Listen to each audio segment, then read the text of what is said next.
உனக்கு விரோதமாய் எழும்புகிற ஆட்கள் கர்த்தருக்கு மகிமை உண்டாகட்டும். ஆண்டவர் சொன்னார், அவர்கள் எல்லாம் இனி ஒரு ஜனமாய் இராதபடி நொறுங்குண்டு போவார்கள்.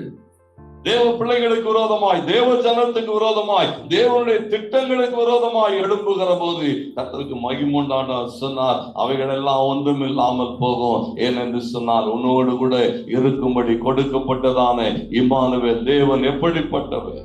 லூக்காவை பதிவு செய்கிற போது 1:52 போடப்பட்டிருக்கிறது.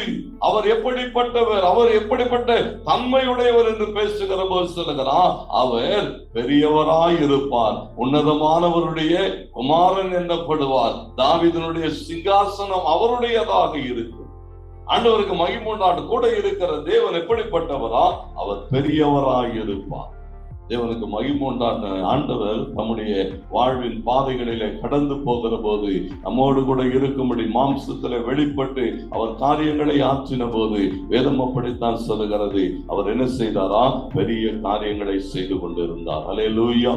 பாருங்க, ஒரு மனுஷன் அப்படியே ஒரு கிராமத்திலே போய் அவனுடைய வேலை என்னன்னு சொன்னா, ஒவ்வொரு நகரங்களுக்குள்ளாய் கடந்து போய் அந்த நகரங்கள்ல யாராவது முக்கியமான ஆட்கள் இருக்கிறார்களா, விஞ்ஞானிகள் இல்ல பெரிய பெரிய கண்டுபிடிப்புகளை கண்டுபிடித்தவர்கள், இப்படி பெரிய ஆட்கள் இருக்கிறார்களா என்று சொல்லி தேடி கணக்கெடுக்கிறது அவனுடைய வேலை.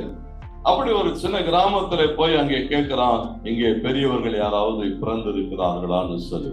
அப்ப அந்த ஊர்ல இருந்து ஒரு பெரியவர் சொன்னாரா, இங்க வயசானவங்க யாரும் பிறக்கிறது இல்லை, எல்லாம் குழந்தைங்க தான் பிறக்குதுன்னு சொன்னாங்க. யாரெல்லாம் பிறக்கிறாங்களா?